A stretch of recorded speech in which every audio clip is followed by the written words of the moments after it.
অসুর যাবে শ্বশুর বাড়ি পশুর পায়েস খেতে। পুজোর কদিন এবার রঙিন কাটবে আনন্দেতে। তাই তো অসুর ভুলেই কসুর খাচ্ছে লুটোপুটি। পুজোর সময় কোনোদিনও পায় না এমন ছুটি। পুজোর কদিন প্যান্ডেলেতেই থাকে মায়ের সাথে। পা দিয়ে মা রাখেন চেপে জোরসে ত্রিশূল হাতে।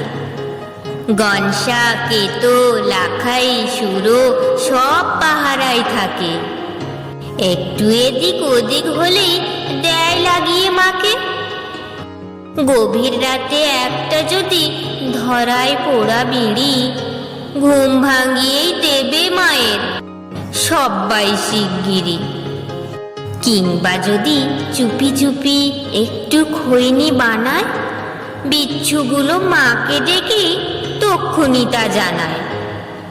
কেমন জব্দ পাঁচজনই আজ, দেখছো আধার দুনিয়া। কারো ডেঙ্গু, কারো কালাজ্বর, কারো চিকুনগুনিয়া। পুজোর কদিন বেডে শুয়েই খাও ঝোল ভাত রুটি। আমি চললাম শ্বশুর বাড়ি, আমার লম্বা ছুটি।